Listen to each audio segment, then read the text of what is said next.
Hey everybody, JJ here. It is Saturday, January 7th, 2023. The new year's upon us.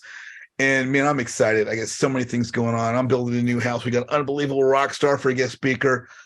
Life is beautiful and every day is fantastic. I'm happy to be here. Our guest speaker today is out of the Sub-2 Pace Morby community. And if you've been on my calls before, if you watched my YouTube channel, you most likely heard of me speak of Pace Morby and his Sub-2 community many, many times. Sub-2 is the premier real estate education platform in the country, bar none. And as I always say, unfortunately, today we don't have Pace Morby to talk to us today. Hopefully one day we will. But today we have one of Pace's rock stars. And this young man is phenomenal. Started as a student. He now, I'm sure, coaches people, leads by example. He's a business owner. He's an entrepreneur. He's a family man, father, husband, just all around great guy. And my good friend, Mr. Olu Laniyonu. Olu, how you doing, my friend? I'm blessed, man. Wow, thanks for the intro, man. You got my goosebumps standing up. I appreciate you. I appreciate you. You know, I say it all the time, real estate's about relationships, and to be honored to spend the time with you that I have and get to know you and see your beautiful little boy and hear about your family and your story is it's a blessing. You know, there's nothing I value more in my life than my relationships. We've got a couple you know, people with us on the call right now in live time that are, you know, I build my network with my friends, and that's what it's all about. So but hey, let's talk about you, brother. For those that don't know you, where in the country are you located? And you there recently, or let's tell us a little bit about yourself. Yeah, man. So again, grateful to be here. My name is Olu Laniyonu. I'm from the DC, Maryland, Virginia area. I live in Maryland still.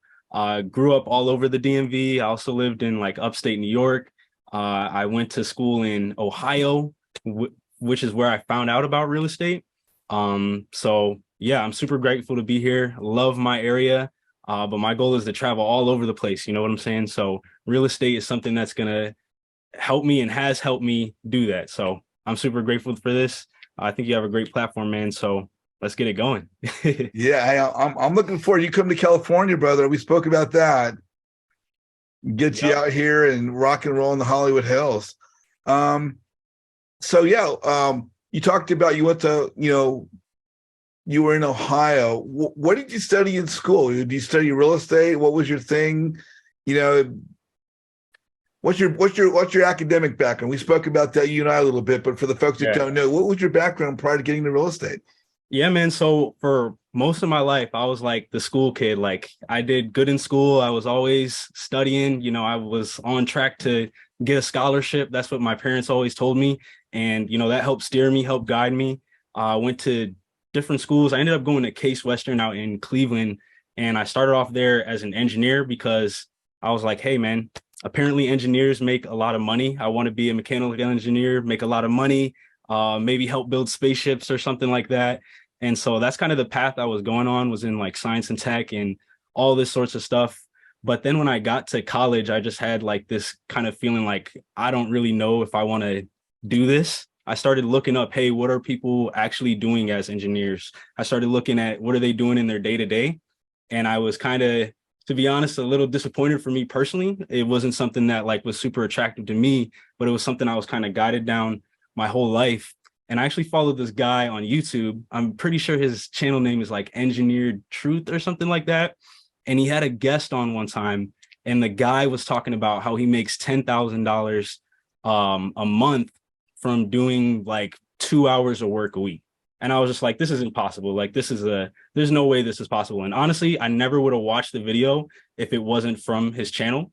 So that's one message I want to send out to you guys is like, there are people that are following you, following your journey, that whatever message or whatever knowledge you have, they're not going to listen to it from anybody else. If they see it somewhere else, they're going to think it's a scam. They're not going to believe it, right? And it's going to stunt them from maybe finding something they really love. And so this guy he had on was not related to engineering at all. he owned rental property and he would just manage them a little bit, had some property managers too. And he made $10,000 a month off that. And that just sent me down like a rabbit hole because my mind was literally blown. I didn't have any exposure to entrepreneurship or anything like that really before college. And if I did, it wasn't something that was like highlighted, especially not real estate. You know, no one in my background or family at that time had done it. So that was just like crazy to me. And so that sent me down a rabbit hole like my junior year of college. I started reading, you know, different books, watching Bigger Pockets. I would listen to Bigger Pockets all day, every day, while I was at work or walking to and from classes. And it just sent me on like this crazy journey, man. So I know you got some other questions. I don't want to just keep rapping, but yeah, it was just so inspiring, just like something like your group is. And I know how powerful it can be because, again, without seeing that YouTube video from that person, I wouldn't be here. I was gonna say you're awesome. You know, we all get started in a different way, and for whatever reason, right now we're all here at the same place. Whether we're on the Zoom call, whether we're watching on YouTube, we're all in the same place, which is we're pursuing our real estate career. We're all at different points in that career. Some of us are brand new, some of us are getting up to speed, some of us are more experienced or accomplished like yourself. But it's a journey. It's interesting to see where you started. You're obviously a really smart young man, and just a great guy. God, that was thrilling. Hey, I want to ask you, you know, when you're not doing real estate, outside your family, I'm sure they, you know, participate in something. What do you like doing for fun? Are you fishing? Are you mountain biking? What are some of your interests of you? Who is Olu? Yeah, so I like making music. I got my little MIDI keyboard right here. I make beats right now. I used to do it a lot where I would like post YouTube videos, but I'm more focused on real estate. So right now I just do it for myself mostly. So that's one thing I love doing, help express myself. And I like working out. I just like riding bikes, honestly. I used to BMX when I was in like middle school, which is like, I don't know if you guys ever seen X Games, but those crazy kids who are like, Really? over bikes, jumping over stairs. So You used to do that stuff. yeah, I used to do that stuff. Now I kind of just like, let's see how far I can go, how fast I can go. You know, I'm don't want to break an arm or something, but that's something I used to do. And yeah, I just like working out, traveling is something I love, going to new places, new experiences, meeting new people. And that's pretty much it. I love personal development. And let me say that's pretty much it. This stuff is so much fun. Like, I don't know if you guys have ever tried expressing yourself through music, but man, it's a blast. So that's me. Yeah, I actually myself played classical piano in junior high school, and it started probably in elementary school, but about 6 years I played classical piano. And Oh, then wow. while I was in junior high school, I got talked into being in the orchestra. I played stand-up bass with Okay. the whole bow and the whole thing. Oh, And snap. yeah, so you know, I'm hoping in my new house to get a piano in there. We got to Because make a beat together, JJ. it sounds good to me. That sounds good to me. So let me ask you, you know, you're in Pace's community. You've met Pace many times, as we spoke about the other night. I've met Pace a few times. I think he's such a great guy. I love Pace Morby. Um, how did you find out about Sub 2? How did that transpire for you? Wow, that was literally probably one of the best experiences ever. I'm like literally life-changing for me. I'd been in real estate, so the way I got started in real estate, I'm gonna get to that, but this is kind of involved, right? Sure. I was interning for a guy here in the Maryland area and learning a lot from him. I was doing a lot in his business, cold calling, helping him run meetups, all this sort of stuff, right? He actually helped me do my first deal. I did my first deal with him, learned a ton about the business, which is, you know, how I'm here today. And I ended up going on, starting my own thing with my partner in Mecca.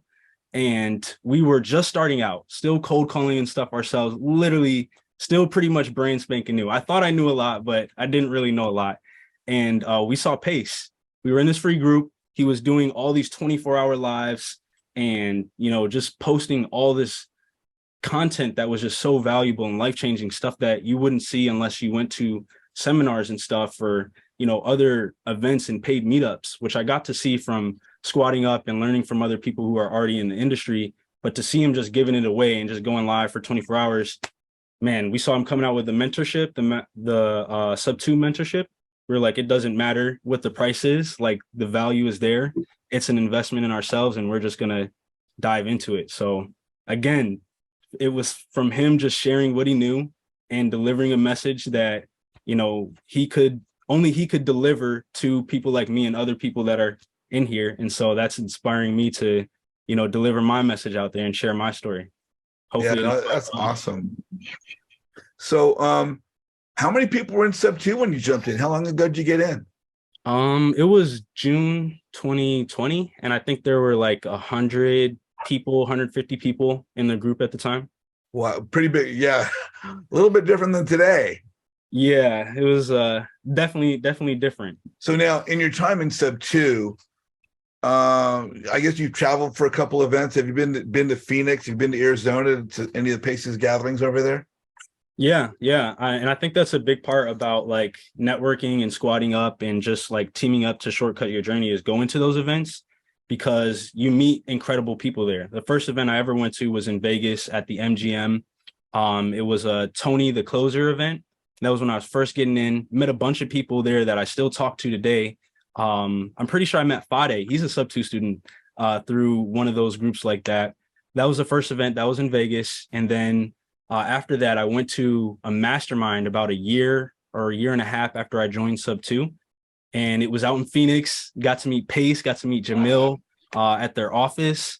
And yeah, it was pretty awesome. And I think those are like the most life-changing things because the people you meet at those events, the people you actually build relationships with, like JJ is saying, go for the relationship, not the deal, or what can I get from you now? When you actually build those relationships, it just creates like literally life-changing experiences, and you work with people that you'll literally be friends with and work with forever. There's people that we're doing deals with now that we first met back then or met before we joined Sub 2. And literally it's a team sport. I've never done a deal by myself ever. It's always been involved with someone else, whether it's a buyer, someone who connected me with the buyer, someone who connected me with the seller, or helping someone else with the deal they're struggling with. It's literally, and I learned a lot of that from Pace because before I even like really got exposed to Pace, I was of the mindset of, oh, you got to hold everything kind of close to your chest. Don't reveal the property address, which sometimes you still shouldn't. But it was more like a scarcity mindset. You know what I'm saying? I wasn't really focused on like teamwork and building. It was kind of like how you said at the beginning, I was focused on, oh, let me try to attack this, just me and my partner, and we'll get it done. And we quickly realized like, that's not how you do it. You got to put yourself out there, communicate with other people, and find your tribe. Your vibe attracts your tribe, and squat up with those people, find ways to add value to them, work with them so that you guys can grow way faster versus, being stuck in the mud, spinning Yeah. your wheels.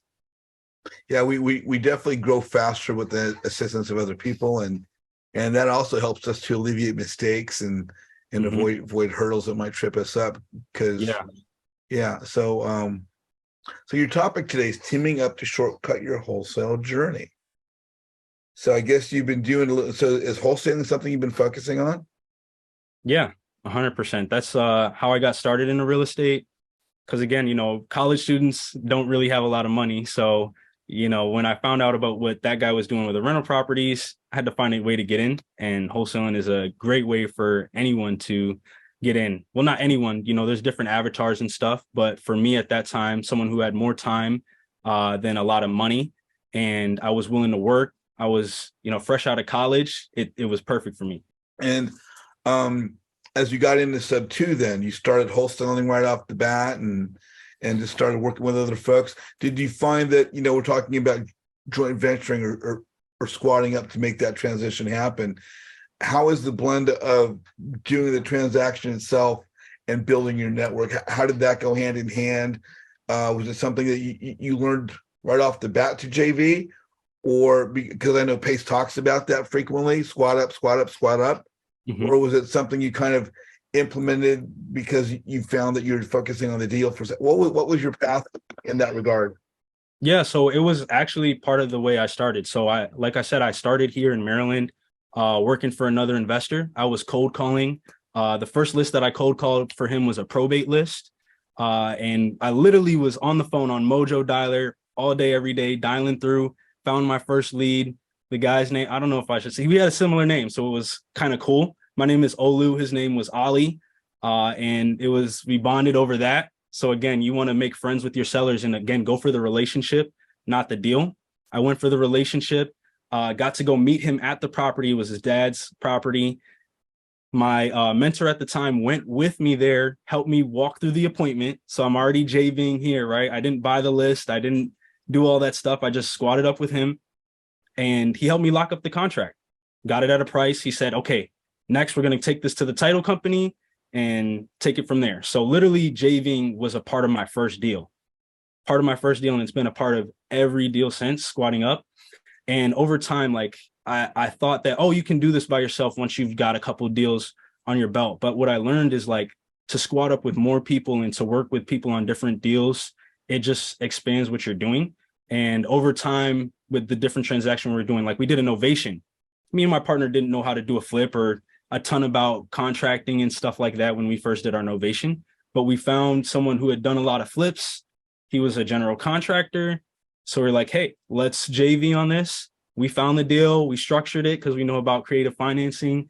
And he did the work, taught us how to work with contractors, taught us about selling a flip, and got that one sold. So it's been a part of my simplest deal, my first deal, all the way up to the most complex deals we've done.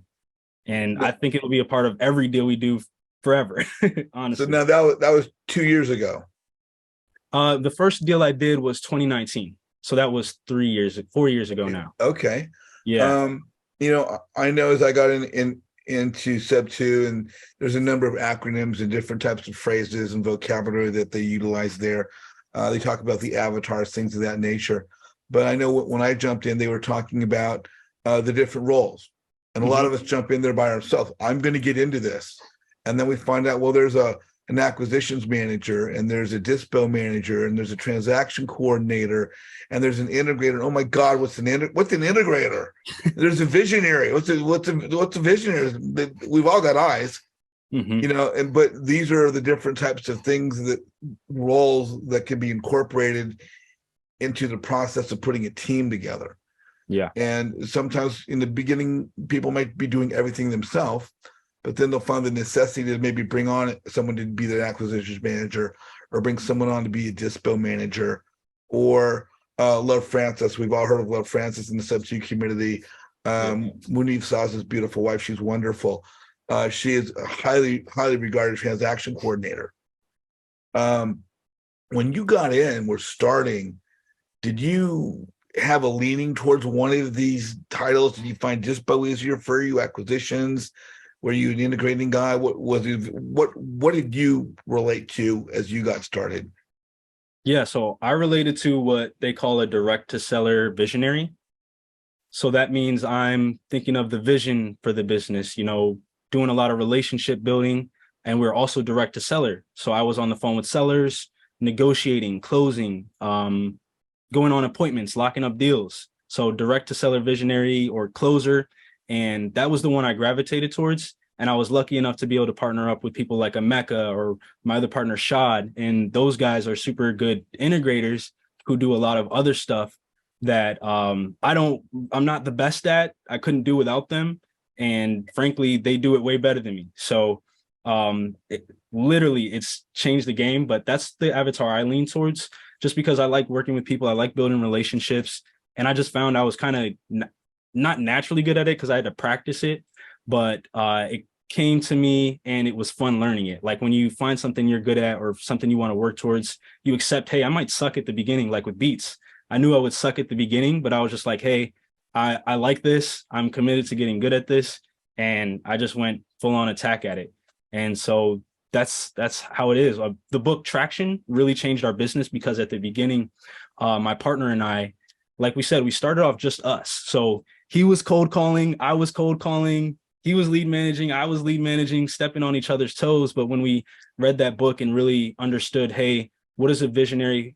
Someone who's going to build relationships. What is an integrator? Someone who's like the backbone. They're going to implement systems and all that stuff, and really stuck to our roles and just lived there and just knew, hey, we're going to help each other win and play off each other's strengths. That's what really helped us grow our business and really get it systemized, organized, all of that stuff to be able to grow. Wow. Very, very cool. So, let me ask you, as you started and you've been at this for a minute now, as you kids Yeah. say, was there anybody that really stuck out for you in the beginning of really helping you along, kind of maybe in a mentor role, or besides Pace Morby, of course? Any people that you developed relationships with who you probably still know today, or maybe you don't know today, but was there anyone really instrumental in your growth and development to become a real estate investor? Oh yeah, absolutely. So there's a ton of people. So there's people like Charles Blair. That's the guy I first interned with here in Maryland. There's people like John Lim. He was a OG sub two student that I would bounce ideas with, show him my deals, ask him a ton of questions about it. Don Rich. I went up against him when I first started kind of like getting out of my bubble and trying to network more in the closers competition. And I've learned so much from that guy. And people like Daryl Ellison. Daryl and I used to meet up at his house every day, like 2 summers ago now, and literally hit the phones all day from 9 a.m. till it was dark out and wifey's calling me like, hey, where you at? So we would literally pound the phones, like just friendly competition, trying to see how many deals can we lock up, how many sellers can we call, how many people can we have a long conversation with, and just like iron sharpening iron, growing with each other. So there's peers, there's, people who are way ahead of me who have taught me, I'm still learning to this day. There's still people like Pace, Eric Klein, your group, your network that I'm able to learn from and grow with. I could go on and on, man, all day. Like there's so many people that have helped me. Claudio, I don't know if you guys know Claudio. He's in sub 2. That guy is freaking awesome. If you haven't had him on here, JJ, you should. He's great. There's so many people I learn from. I try to learn from everybody, like even people who maybe aren't as seasoned as me. I feel like there's things I could learn from them too, just from other experiences they may have or challenges they have in the business. I can learn from, oh, that's a challenge. I know how to solve that problem. Why haven't I made a thing of solving that for more people? So we have my good friend from Beaver Dam, Wisconsin, Melissa Butts. How you doing, Melissa? You were on with Olu Laniyonu. What's your question? Thanks, JJ. Great to have you on, Olu. Good information. My question is, I am not a paid sub 2 student, so it sounds intriguing to me to find out what you are as a visionary. How do I find that out without being a sub 2 student? Oh yeah, that's a great question. So Pace actually dropped a video. It's on YouTube for free. It's called the Avatar, finding your real estate avatar might be the term for it. And in that video, he actually breaks down the avatars. But I honestly think one of the best ways outside of watching that video is taking action, because you can read all the stuff, you can hear it from other people, but until you start like getting, and I'm sure you are taking action, but once you start actually taking action and getting out in the field, that's when you really start to experience, hey, I like doing this, I don't like doing that. Like for instance, when we first got our first Airbnb arbitrage, I was like all gung-ho, like I'm going to be super excited to manage it. And when we started doing that, I found that it wasn't really my thing.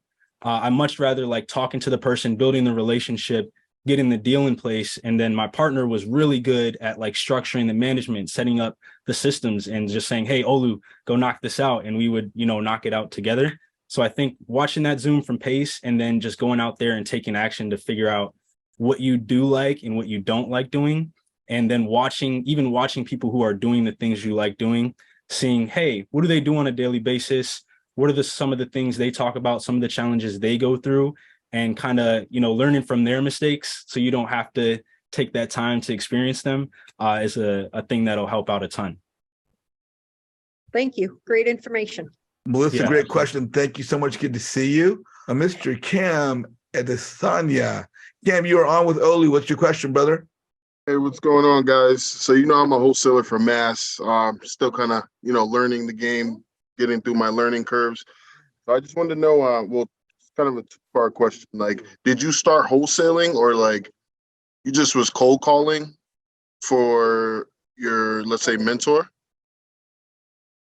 That's a great question, man. So your question, what I started doing in my journey. Yeah, the first thing I did ever was cold calling. I was actually doing a lot more than that. So I was door knocking too. I would hang these little flyers that had his number and stuff. The number actually linked to my phone. I would hang them up on doors for him, knock doors. I would go to meetups. I would try to network with all other people there and just learn as much as I could, learn who were the buyers, who were the flippers, who were the private money lenders, who were other wholesalers that I could try to learn from at that point because I was new. Mhm. And so that's kind of how I started. After that, though, me and my partner, we hired VAs, learned a lot during that time, lost a lot of money, and made a lot of money too. And at that point, I started just focusing on closing leads that came in. So following up with leads that came in, closing those, even doing like follow up with older leads, helping other people close their sellers or pitch terms. And from that point, I started again squatting up with other people that I met through the sub two community and other places where they're like, hey, I want to get started. I want to talk on the phone with sellers. I don't have leads. I don't have a marketing budget. And literally, we would just pay for everything we're still doing this now. You know, I think a couple of our team members are in here too. I saw JD in here, and Marcus too was in here earlier. And we just pay for all the systems, generate the leads in the system for acquisitions managers. They follow up with them. And now at this point, if they need help from me, I help them close it. But a lot of the time I'm helping train them on sales training, right? So that I can focus on other things in the business, like growing the business and stuff like that. So it's a journey, right? At the beginning, yes, I was pounding the phones, cold calling, and just took it from there, you know? So I just actually heard that in Think and Grow Rich. When you're a leader, you kind of have to choose what you can delegate to certain people. It's just right now, I don't feel like I should be hiring a VA because I'm still kind of brushing up on my skills personally. Mhm. But I just don't want to, delegate yet until like I have a sharper sword, I should say. I still want to kind of, get my pitch down pat. I'm still learning the creative finance side of things. So, like I don't want to be a one-trick pony, just only be able to offer cash or, hey, I have a real estate agent on my team, she can list it.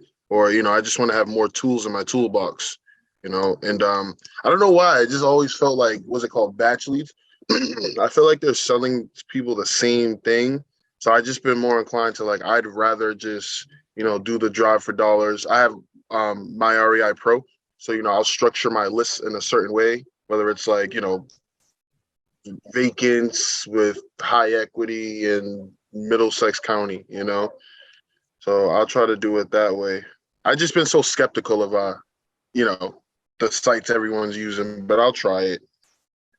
And I've been there, Cam. Like I've been there for real, man. What I'll say is this: like, I spent a lot of time trying to reinvent the wheel and not listen to the people who are already doing it. Yeah. And I wish I didn't. And there was a lot of time that I spent kind of like out there driving for dollars and cold calling myself and doing the follow-up and locking up the deal and then passing it over to my partner who was also doing some cold calling and doing the dispo and doing the back end stuff. And it slowed us down for a long time until we decided like, hey man, yes, sometimes if we outsource stuff, it may not be 100% of if we put our effort and our love into it, because it's our baby, right? We're going to put all of our love into it, right? No one else is going to really do that as much. But even if you have one person doing 50, 60, 70% of what you would do on cold calling or virtually driving for dollars, it gives you time to go do stuff that's going to massively compound your business, right? They talk about compound interest as like the eighth wonder of the world. And it's the same thing with compounding work, because if you can squat up with someone who's better or close to as good, or maybe even half as good as you are, either one, and you guys can find a way to benefit each other and help each other grow, it's going to compound you and it's going to take your journey faster, man. So I would say don't wait, attack it now. I wish I would have attacked squatting up and, delegation a lot sooner. Even if I didn't know as much, growing with that person, they'll appreciate it too, because they might have a lot to learn from you and your growth and your journey as well. I say some attack it people now, might man. be good at numbers, you might be good at spelling, or vice versa, just to but some people are just good at certain things you're not, and that's just as humans. So I get it. Yeah. I hope you're in Mass. You should hit up my guy, Mike Gomes. He's been on this podcast. You know, Mike Gomes. Yeah, Mike. Definitely. Gomes. Mike Gomes. Cam, message me. I will personally introduce you to Mike. Oh, I appreciate you. Yeah, that's why they call me JJ the Connector, brother, because I will JJ connect the you guys to Connector. people that can help you. That's awesome. That's awesome. It's Definitely all about the connecting relationship with Dale, and he's already been an asset with the underwriting and stuff. Because still learning how to properly do my numbers. So yeah, that was definitely helpful. He gave me a whole model and everything. So that game changer. Yeah, man. Mike is awesome, bro. Y'all are gonna love working. I'm excited because it's like one relationship can change the whole dynamic of your business. Yeah. Like one great buyer beats out 5 decent buyers. How are you, Liza? Oh, I'm good. Thank you, JJ. Hey, you're on with Olu. What's your question? Yeah, so I'm pretty new. I signed up with Sub 2 on the 2nd of January. Very new to real estate. Basically on ground zero, about 8 videos in. And my question is, if I were to come across deals this early in the game where I really don't know how to structure them, how to talk to sellers, what is the best way that you think that I can approach somebody in the community to either help me or them do it and I just be there to observe so I can learn as much as I can? Because I am coming across some deals here in Miami, driving for dollars. That's awesome. No, that's a great question, Liza. And it's a question I had at the beginning too. And I think the best way to tell it is just through stories, right? There was a guy in Florida and his name is Matt, and he was doing something similar to that. He was driving around, sending, didn't know what to do really with properties. And he literally sent us this 4-unit of this guy in Jacksonville. And he was like, hey, man, I think this guy wants to sell his property. I really don't want to know what to do. This is his number. Give him a call, see what we can do. I don't know. Let's squat up on it. And literally, we reached out to the seller, locked up the deal, and we wanted to buy it. But at that time, we weren't really big in private money. And so we ended up assigning it for a good fee, paid him some money, and it was awesome. Another way that you could get into it, because you're out there driving for dollars, you're finding addresses. When I first started, so there was a lead that I really had no clue what to do with, right? It was this person who wanted to do an owner finance in Baltimore in Pigtown, but they had these tenants that didn't want to leave. They didn't want to pay. And I was just lost. At that time, like I was newer. So it was when I first joined Sub 2 in 2020. And I didn't really know what to do with someone who wanted to do creative, but there was a tenant in there. Like, what do we do? Do we close on it with them? Do we kick them out? Like, how do I even go about kicking them out? And so I reached out to a guy in the community, and he literally walked me through the whole process. He was like, dude, buy a case of beer, bring it over to the tenants, hand it to him, ask him to get out, and bada boom, bada bing. So I actually did that. It worked, and we got the deal locked up. And it was awesome. So there's a ton of ways that you could do it, but I would say you're already on the right mindset, right? With every relationship, it's about leading with value. So when I brought that deal to that other guy who was, I don't want to mention his name, he's not really a member of Sub 2 anymore, but he taught me everything, right? I brought the deal to him, showed him, hey, I'm taking action. I got this seller. I don't know what to do with it. I want a JV with you. Here's all the details. And I just reached out with that value, or someone brought me the deal. They did the same thing. And I do it to this day. Like there's a lot that my team is working on right now. It's out in California, right? It's 14,000 acres. I don't know what to do with it, but I know a couple of people who deal with extremely large lots like that. And we're used to dealing with lots that are, anywhere from like a quarter of an acre all the way up to like 50 acres, 100 acres, right? But 14,000 acres, like, this is what kind of scares me a little bit. So I was like, hey, let me just reach out to this guy. So, and I paid for his course. He has a land course, paid for that a while ago. And so I knew to reach out to him. And I just led with value. I said, hey, man, me and my partner, we've taken your course. You provided a ton of value. I actually went out and took action. My team has found this lot here. It's bigger than we know what to do with. We would happily JV with you and work on this deal together. And we want to, build a relationship and do more deals together. And so we go for the relationship. We also show them, hey, I want to add value to you so that they, are inspired to connect with us. Because a lot of people reach out. People get a lot of spam messages nowadays, a lot of VAs, hey, I'll cold call for you, skip trace for you. And so just leading with value and showing, hey, I want to build a good relationship and help you grow too makes a world of difference, especially if you're out there taking action. People are going to want to help you so much, Liza. So yes, I hope that answers your question. Yeah, that's a great advice. I just get a little not confused, but I just don't know what the approach is, since I do have value to offer because I can bring in the leads that can turn into deals.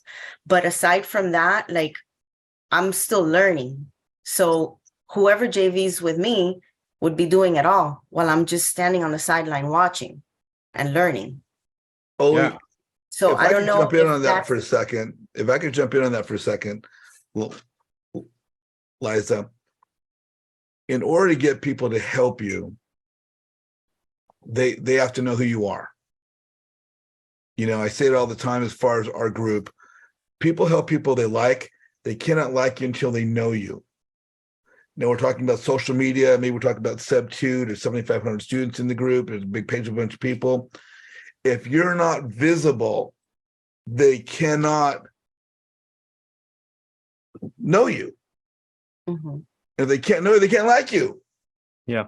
So the key for where you're at right now, the key for any new Sub 2 student now, since there's 7,500 people there, I started a year ago, there was less than 1,500 people, maybe less than 1,200 people.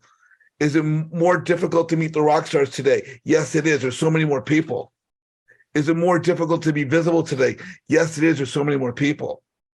So the key is learning how to use Facebook as a tool, not being a leaf in the river floating downstream, but really learning how to use Facebook as a tool to maximize your visibility, to use and leverage the algorithm for activity, to maximize your visibility, to enhance your opportunity for assistance from the community from which you belong.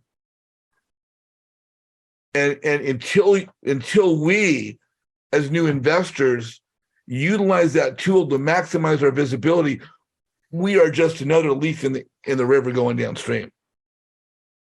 Yeah, So that's so true, JJ. Like, man, it wasn't until, and that's how I met one of my partners, Shot, like literally by, just opening my mouth and just saying, this is what I'm doing. This is what I'm struggling with, right?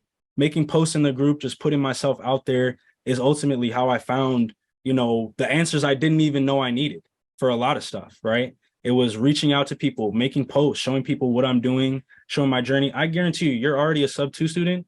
You message 10 people about different opportunities you have, or that, hey, I want to build a relationship. You're going to connect with a few of them and they're going to be happy to help you or connect you with someone that can help you. Shoot, I'm happy to help you with whatever you need too. And I'm sure there's people in here, that'll be happily help you out too. There's a ton of people in here in JJ's group that would more than gladly help you with whatever situation you're going through, because there's a ton of different stuff. I can't help you with everything. There's a lot of times people will hit me up and say, hey, can you help me? Like Mass, I don't know anything about I never done a deal in Massachusetts. I would work with Mike Gomes on a deal in Massachusetts, and I would reach out to him. I would reach out to, if it's Nebraska, same thing. I'm reaching out to the community, contacting as many people as I can to build a relationship first. And then secondly, hey, I got this opportunity. Can we squat up on it? And I don't think anyone is going to turn you down from that. They do their loss, right? And to go with that, as I talk about using Facebook, people post all the time, people comment all the time.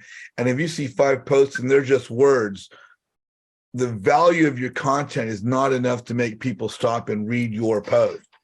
Because after a while, all these different 5, 6, 7-line paragraphs look the same. They all look the same. Mm-hmm. So what are you going to do? Facebook is a visual forum. So you want to get people to stop scrolling to read your content. And that's where the use of a GIF image pops up, because you're now leveraging Facebook to make your message more visible. You're not visible, you're invisible. Yeah. Same thing as you're responding to the people that are rock stars, whether it's Daryl Ellison, whether it's Mike Gomes, whether it's Olu, whether it's Mamadou Diallo, whether it's Abraham Gray, Danny Kahana, I go on and on and on. When you see these people being active, you want to respond to their post. You're going to get a notification that you reacted to their post. You then want to comment on their post. You're going to get a notification that you commented on their post. But when you comment, just don't comment. Just don't say, good job, good luck, that's great. But ask a question. Your question drives engagement. Facebook is predicated upon engagement. The more engagement you create, the more your posts will be more visible. You join Step 2 the same time as 4 other people. You join the same friggin' day. You post on the same thing. You join Facebook the same day. You join Step 2 the same day. You post the same day about the same thing.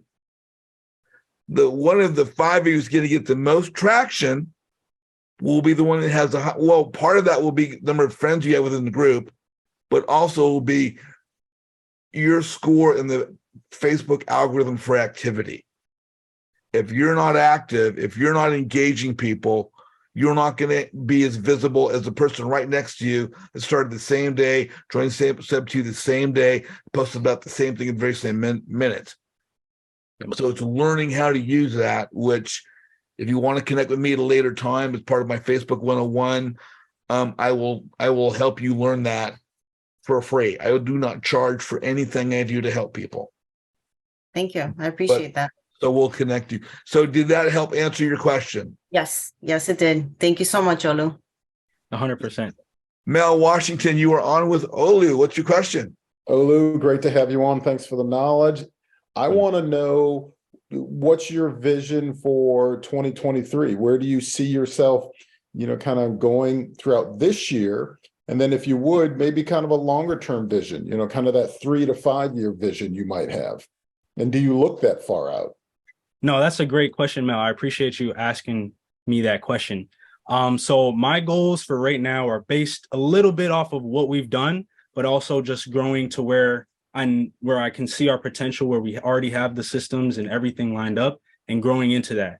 So we've been doing 2 to 3 deals a month for a while. So one of my goals for this year is to get us up to 10 deals a month by the end of this quarter. And each of the partners in the business get $100K paid net in their pocket after all said and done by the end of this quarter. So we want to grow to 10 deals a month, grow our average assignment fee. Right now it's at about 15,000. We want to grow that to 25,000 a deal, which is part of a lot of the stuff that we're changing in our business. And me and one of the guys on our team, well, a couple of our guys, we talked about this a lot, having a goal of being involved in $27 million worth of real estate transactions. So that means getting our feet wet into some multifamily. And I learned this from my mentors a lot, but if your goals don't scare you, they're not big goals.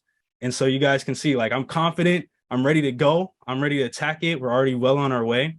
And the goal does scare me a little bit. So I'm ready to attack both of those, but that's my vision for this year. So really expanding, scaling out our business even more than what we've already done with our team, getting bigger deals, more deals, and also, getting our feet wet into some larger transactions that are the reason we got into it, right? We got into wholesaling to break into real estate, not to wholesale forever.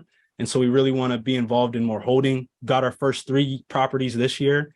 And so we just want to expand, last year, now it's 2023. We want to expand that immensely this year. So that's my goal. That's my vision for the team this year. And what's the significance of the 27 million? I think you said 27 million in deals. What's that? There's a story behind that. Yeah, there is a story. So one of the guys on my team, his name is Brian. He works, we've been squatting up for about a year now. He's helped us close a number of deals. I think probably he's been involved in at least 6 to 8 of our deals at this point. And one of his goals, he's been a realtor for about 14 years. One of his goals is like, yo, we got into real estate to hold, right? I want to be involved in $25 million worth of transactions. So I challenged him because I have a high interest in multifamily as well. I'm like, hey man, I'm turning 26. So how about we make it 26 million? And he actually challenged me on that and said, you'll be 27 by the end of the year. So let's just do 27 million. And so that's kind of how we came up with that goal.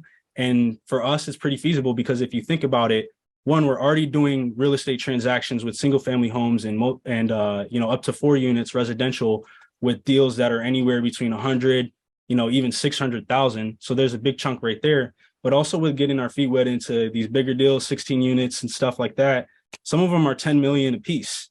And so you could do 1, 2, 3 deals by squatting up with other people who are already experts in the space in order to hit that. So that's kind of my vision, or not that kind of, that is my vision. Selwyn Smith, you are on with Olu. What's your question? Hi, Oli. The question I think I have, you've just answered. One is the idea of a mindset. But what I did, JJ, when everyone was asking about the avatars, I found Pace's information, just gave the name of it in the chat. So that's really what I would do. But I do want to say hello to everybody. It's good to be on now. It's good to see you, good to see everyone. And I'm enjoying this. Thank you for this information. And as always, I learned so much in this mastermind. Yeah, don't go away because I see your question here. So we're going to ask it for the recording on YouTube. But Olu, her question was, which avatar did you choose when starting in real estate? Sorry, it broke up for me a little bit there. You said, which avatar did I choose? Yeah, her question is in the chat that she presented. You want to repeat the question now, Selwyn? Okay, so what was your primary avatar from your experience? Yeah, so mine are direct to seller, closer, and visionary. Mm-hmm. So direct to seller being, me and my partner were on the phone, cold calling, pulling lists. We built a company that's focused on reaching out directly to homeowners. So that's one of our avatars and mine. Visionary being that for the company, if you read Rocket Fuel, if you read Traction, that's the person in your business or your relationship that is focused on the vision, the overall vision. Maybe they're not as good at, plugging in the systems and doing the back end stuff, the implementing of things, but they have that vision and they're inspired and they communicate and build relationships with other people to help you pull that vision into reality. And then closer being that I'm great on the phone with sellers, negotiating, pitching terms, finding a win-win situation to solve their problem and get a deal done for everybody. So that's where I started and what I've been growing into as well. Okay, great. Thank you. 100%. Thank you for the question, and thank you so much. Always good to see you. Alicia, you are on with Olu. What's your question? Hi, Olu. I am in JJ too. I am trying to find someone to just run through. I just need about 10 or 15 minutes, someone to contact me, and let's run through the wholesale system. My question is, there's a lot of software systems out there. So which one or 2 or 3 should we have as far as CRMs or dialing and what have you? Okay, that's an awesome question. Thanks for being here, Felicia. And that's for being a direct to seller wholesaler? I'm sorry. You mean which systems do you need for being a direct to seller wholesaler? Well, wholesaling period, yes. Got you. So I can walk you through the systems we use. I'll say, again, with real estate and wholesaling, you can have no budget and it'll just take a lot more time. So you don't need these systems to succeed. You can succeed without these systems. Okay. But if you have the systems and you have a budget, it helps eliminate a lot of that time, right? So you can have your money work for you. One of the most important systems is somewhere to pull your list from. So we use PropStream a lot to pull our lists, to pull our records, to pull our data. We also use a lot of free data from county records and stuff like that to get even more niche down. A lot of people use batch leads. We like using PropStream. For cold calling, there's a couple of systems you use. I think it's good to use a dialer because it's going to be hard for you to sit there and literally either punch in each number on your phone or even copy and paste them. That's going to take a lot of time. So we use a dialer, a multi-line dialer called Call Tools. Our cold callers also use ZenCall. And those allow you to call 1, 2, 3, 4, up to 10 people all at once. So it'll ring all 10 of their numbers at the same time. And so you can reach out to more than just one person at a time. I think that's one of the most essential things if I could recommend it.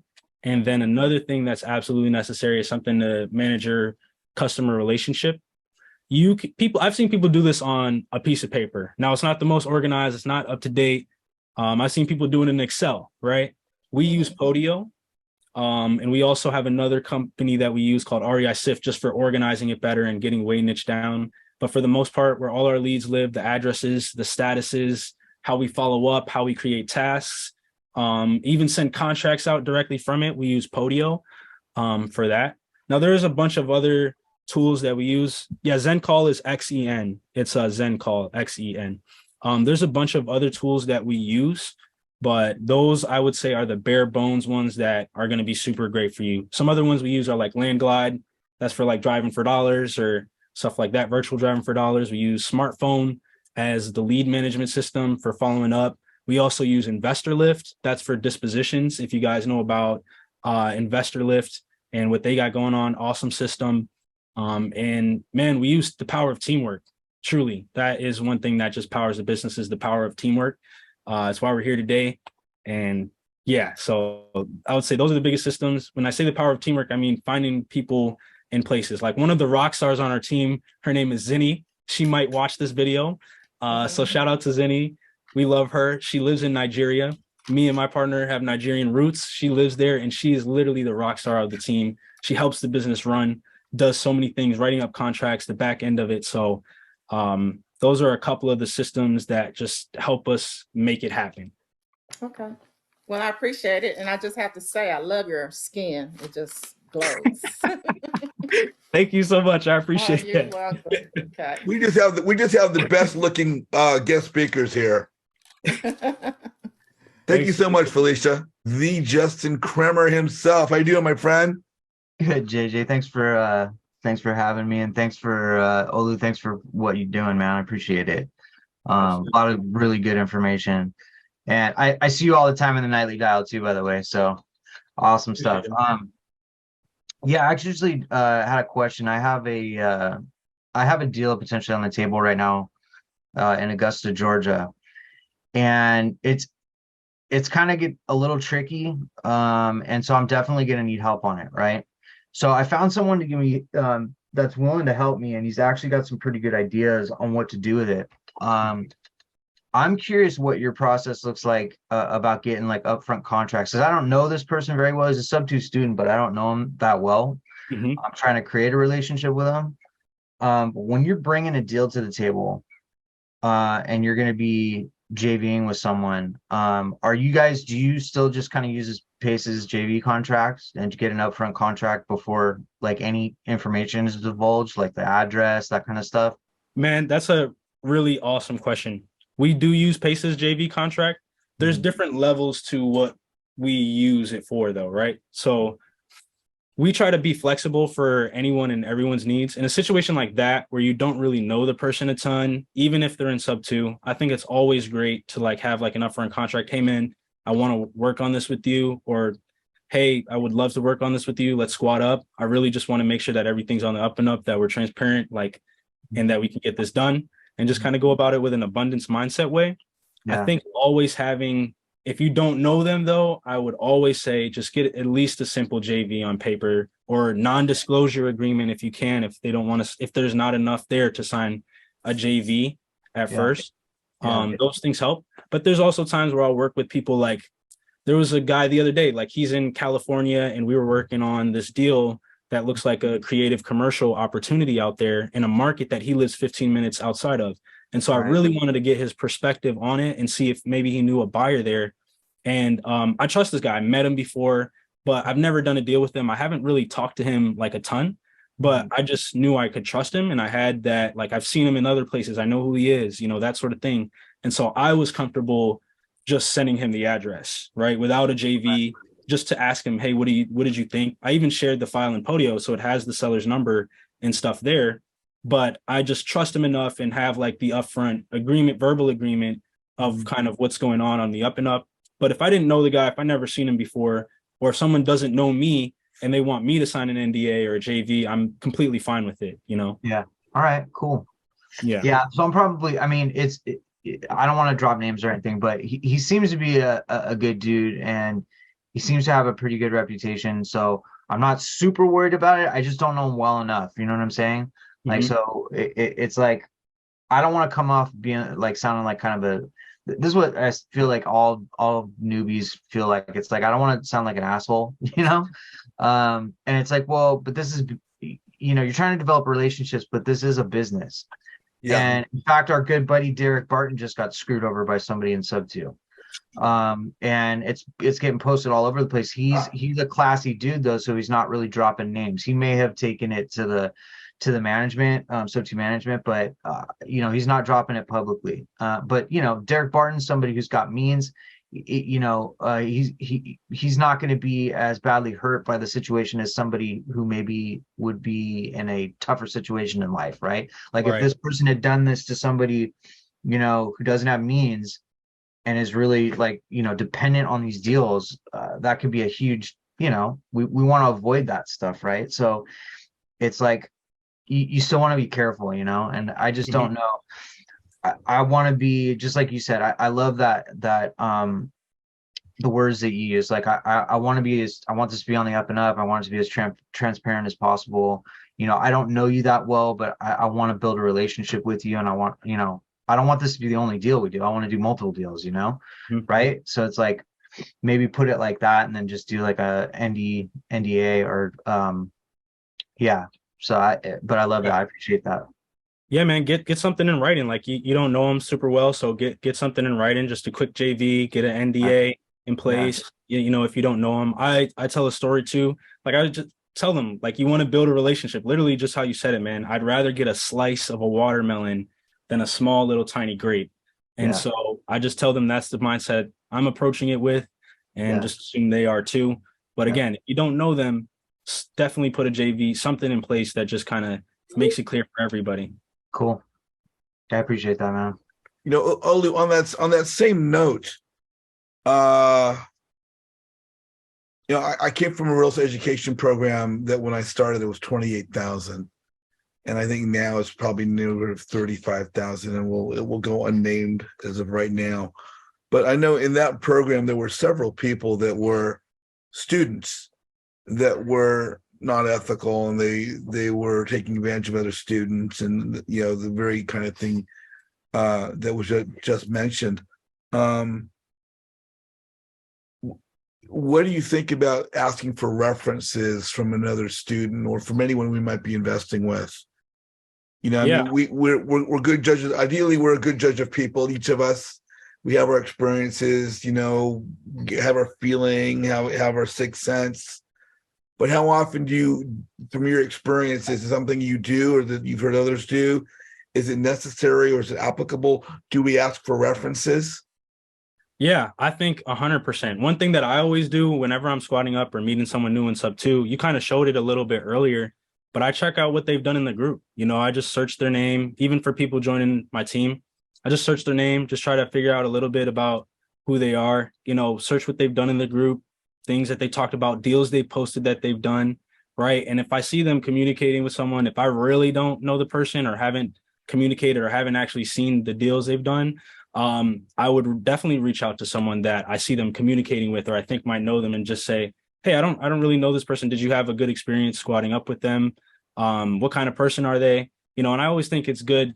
You can never get the full story from communicating. Like I don't like to talk about people, if you will, but like I think it's always good to go check resources, check references, and also communicate with the person directly and get an understanding for them too. But 100% checking references, seeing if they got some HUDs they can show you, other people they've worked with, deals they've done. And definitely the easiest, quickest way is just seeing what have they been posting in the community that we're a part of, right? So if it's JJ's community or sub two or another community that you're in, what have they been posting in there? Have they been communicating?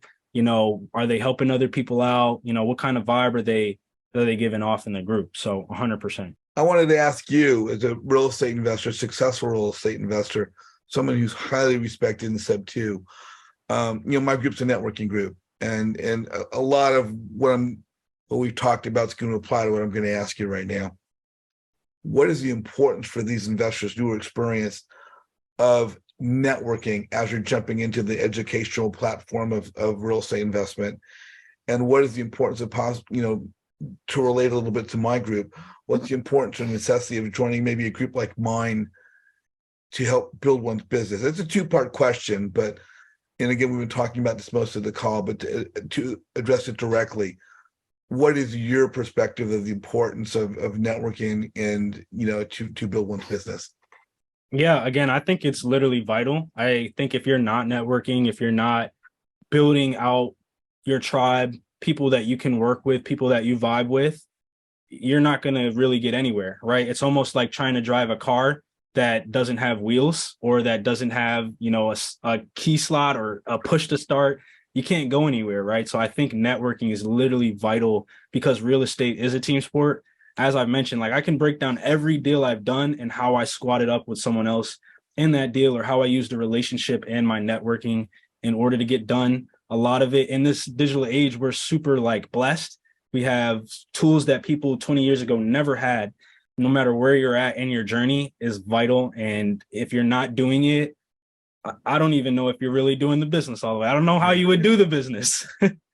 Yeah. And as I said, this is not a business we can do by ourselves, and even if you are successful by yourself, what's going to make your business even stronger is to network with other people. And also in part because what we want to do is scale our business larger. However successful it may be today, we want to scale it larger. In order to scale our business, we need to scale our network. We are the result of the 5 people we surround ourselves with. And as the saying goes, Vina Jetty says, you want to be the poorest person in the room. You want to surround yourself with rock stars, where no matter how wealthy, how successful you are, as you look around the people that you surround yourself with, you're the new kid on the block, you're the youngster, you're the person that's got the poorest person in the room. Everyone else is gazillionaires. But and that comes from networking. 100%. Yeah. So no, thank you so much. It's been a pleasure to have you on, brother. You rock. You're a rock star, and it's an honor to call you my friend. And I can't wait for you to get to California when we have all the other Sub2 rock stars coming out for our networking mixer. We're going to celebrate and hopefully have Pace in attendance. Yeah, that's going to be awesome, man. I can't wait. If you guys are watching the Zoom call right now on YouTube, please like the presentation. And please put a comment in the chat. That just kind of helps us with what we're doing on YouTube. So please like that. If you're not yet subscribed, please subscribe on YouTube to Flip Side Up with JJ. You know what? We're gonna get into your social media really quick. Before we get out of here. We have, speaking about YouTube, we have your YouTube channel. He has his own YouTube channel. Please subscribe, guys. Let's get him over 100 subscribers and get him to 200 and 500, 1,000 subscribers. But please subscribe to Olu's YouTube channel. And he's got videos and content and just a great guy, great young man.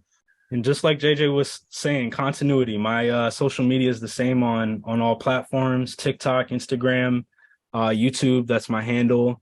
Hit me up on Facebook, Olu Laniyonu. So you guys can look at him as a friend on Facebook. You can jump in and follow him on Instagram. And I think the other one we had here, I believe right here, is his YouTube. It's all about supporting one another, guys. So let's make sure we do that. Again, if you're watching the video on YouTube right now, please look for more. Look for Flip Side Up from JJ on my YouTube. Look for Olu on YouTube. We're both on Instagram. Olu Laniyonu, JJ Azizian on Instagram. And look for me. I've got my website, which is jjazizian.com. And go to my page, click register now, register for the networking group. And the networking group is JJ's Mastermind Networking on Facebook. And on behalf of Olu and myself, thanks for joining us. We'll see you guys soon. See you soon. Thank you.